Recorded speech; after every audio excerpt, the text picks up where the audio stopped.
हाय चलिए शुरू कर लेते हैं थर्मोडायनेमिक्स के सेकंड लॉ का खात्मा। और ये खात्मा हम करेंगे by the term called as Gibbs free energy. अब पहले ये बात है कि सर आपने सेकंड लॉ तो अभी हमको सिखाया था आगे वाले क्लास में, और आपने ऐसा बोला था कि भाई entropy should increase for all the spontaneous reaction, that is the second law. But उसमें हमने एक न्यूमेरिकल भी किया था Fe2O3 वाला, और आपने देखा था कि खाली सिस्टम के डेटा से आप डिसाइड नहीं कर सकते रिएक्शन स्पॉन्टेनियस है कि नहीं है, आपको सराउंडिंग का भी डेटा चाहिए होता है। तो एक ऐसा टर्म बनाए तो जिसमें खाली सिस्टम को देख के ही आप पता कर सको कि रिएक्शन स्पॉन्टेनियस होगा कि नहीं होगा, तो मजा आ जाएगा। बस तो यही करना है, that is going to be the Gibbs free energy function. चलिए तो टाइटल लगा दीजिए आप लोग भी मेरे साथ में, Gibbs free energy, that is G. Okay चलिए हम लिखेंगे के to decide spontaneity of reaction with the help of entropy, we need to calculate entropy of both system as well as surrounding, है कि नहीं? We require entropy of the both things, system as well as surrounding। हमें तो दोनों का entropy चाहिए, बराबर। But Gibbs free energy function help to determine spontaneity only by data of system, surrounding का कोई काम ही नहीं है। चलिए तो अब ज़्यादा सस्पेंस ना रख के सीधा इसका फॉर्मूला लिखने वाले हैं बच्चों। गिब्स फ्री एनर्जी होता है H माइनस टी एस। क्या होता है भाई? गिब्स फ्री एनर्जी होता है G equal to H minus T S, because जब भी कोई रिएक्शन होता है तो एंथैल्पी भी चेंज होगा, एंट्रोपी भी चेंज होगा। एंथैल्पी चेंज और एंट्रोपी चेंज दोनों को रिलेट करके हम जो फंक्शन बनाते हैं ना, उसे ही कहते हैं बच्चों हम ये गिब्स फ्री एनर्जी फंक्शन। क्या कहते हैं उसे हम? Gibbs free energy function. Okay चलिए तो ये H क्या है बच्चों? H है एंथैल्पी, S है एंट्रोपी, राइट।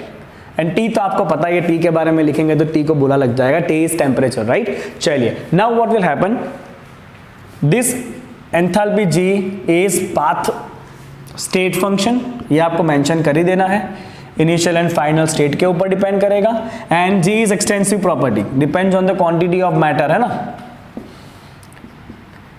ओके जितना ज्यादा क्वांटिटी उतना ज्यादा free energy, that's very simple thing. Okay चलिए बच्चों, now when the state of system will change, जब सिस्टम एक स्टेट से दूसरे स्टेट में जाएगा तो क्या होगा? तो हम लिखेंगे के when state of system is changed, तो जी चेंज होगा, यू कैन राइट डेल्टा जी।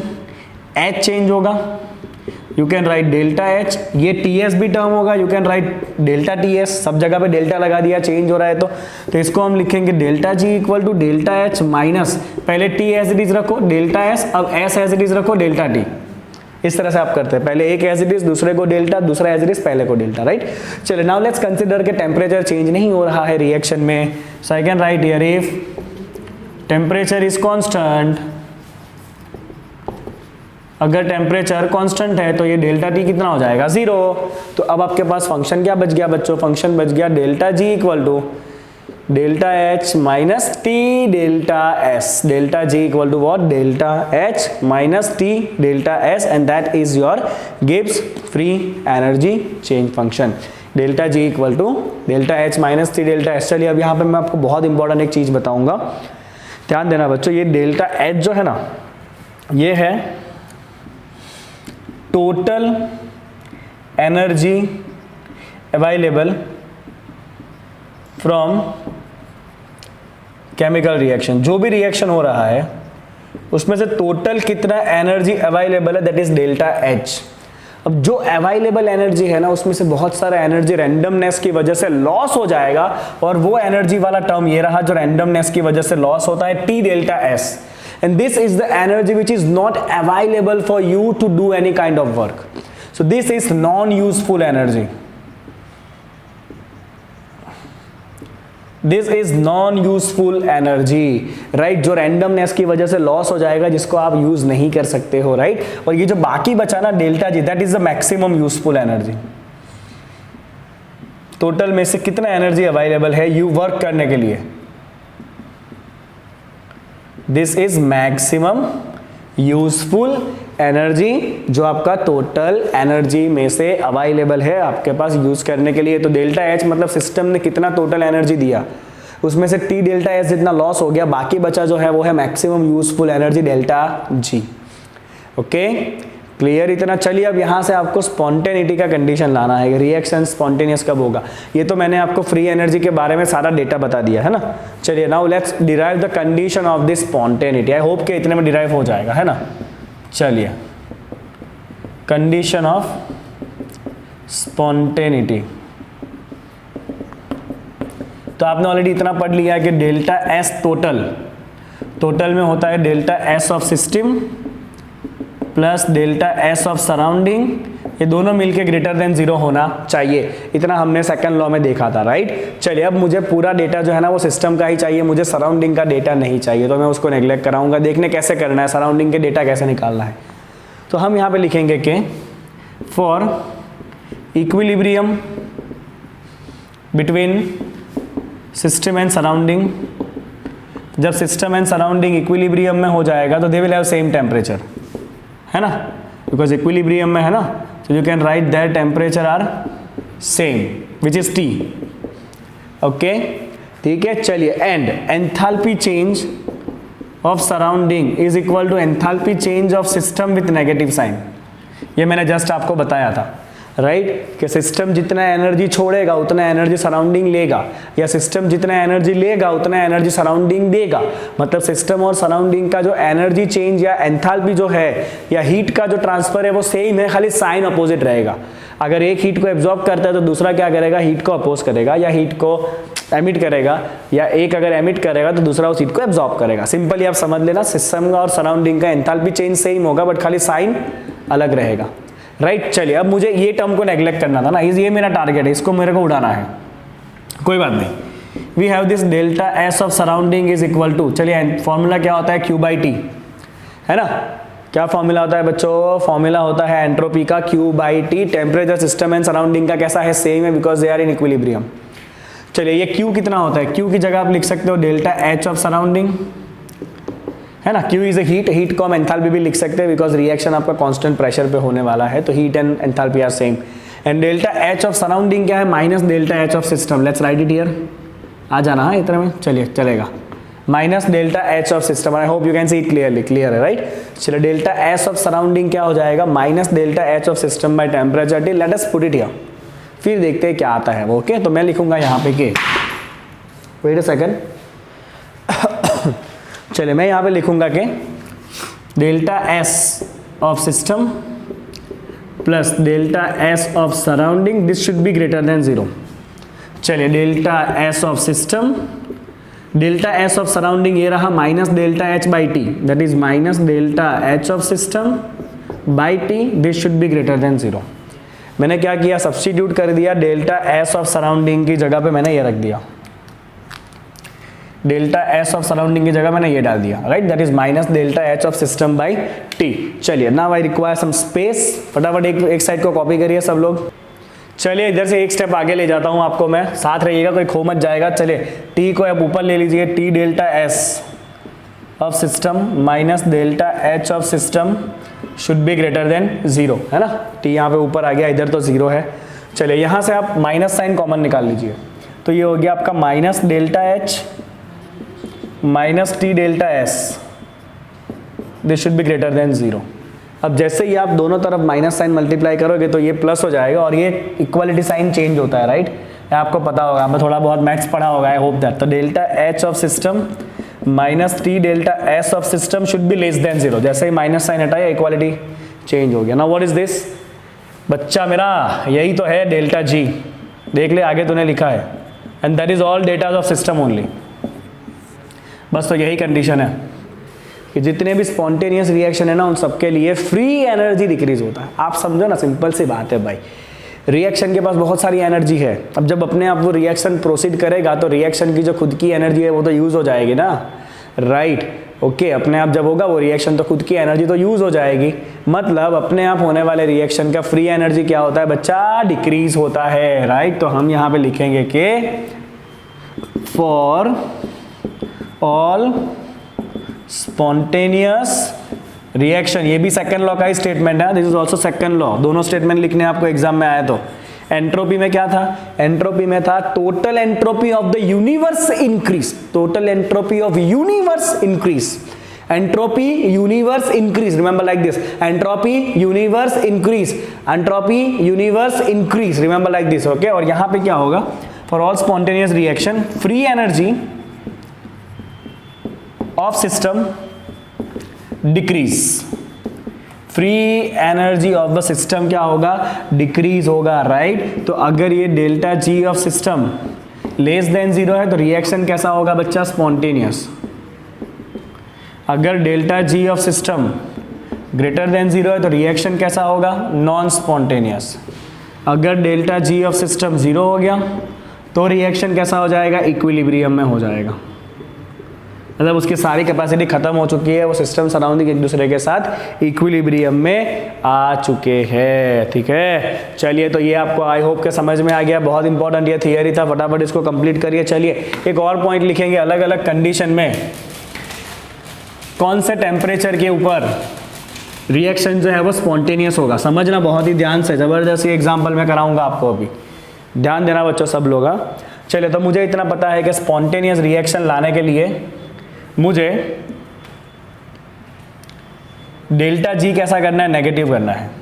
अब मैं एक छोटा सा टेबल यहाँ पे बनाऊंगा, ध्यान से देखिएगा बच्चों टेबल क्या है वो, ओके। तो यहाँ पे आपके टेबल के अंदर में डेटा रहने वाला है delta H, delta S and delta G का, delta H, delta S, delta G, okay. चलिए, और यहाँ पे मैं लिखूंगा कुछ कंक्लूजन। क्या लिखा है टेबल में, लेट मी सी, डिस्क्रिप्शन लिखा हुआ है, डिस्क्रिप्शन विल राइट डिस्क्रिप्शन, जो टेक्स्ट बुक का है हम लिख देंगे डिस्क्रिप्शन। चलिए देखिए ध्यान से, हाँ। सपोज, सुनना बहुत ध्यान से मुन्ना, सपोज डेल्टा एच का वैल्यू नेगेटिव है, मैं एक बार लिख दूंगा डेल्टा एच नेगेटिव है, इसका मतलब रिएक्शन एक्सोथर्मिक है। कैसा है, रिएक्शन एक्सोथर्मिक है। और डेल्टा एस जो है ना वो पॉजिटिव है।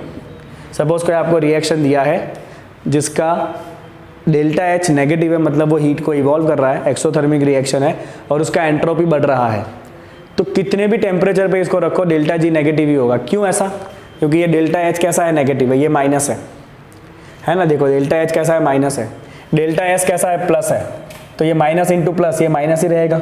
तो ये टर्म भी माइनस है, ये टर्म भी माइनस है, तो माइनस के साथ माइनस को जोड़ोगे तो आंसर माइनस ही रहने वाला है ना। इंटू नहीं करना है, जोड़ना है, ध्यान रखना, इंटू नहीं करना। ये टर्म नेगेटिव है, राइट, ये वाला पॉजिटिव है, तो ये ओवरऑल टर्म कैसा हो गया, पॉजिटिव हो गया। तो ये टर्म भी माइनस है, ये पीछे भी माइनस हो गया, माइनस माइनस को जोड़ोगे तो आपका आंसर माइनस ही रहेगा, भले टेम्परेचर कितना भी हो।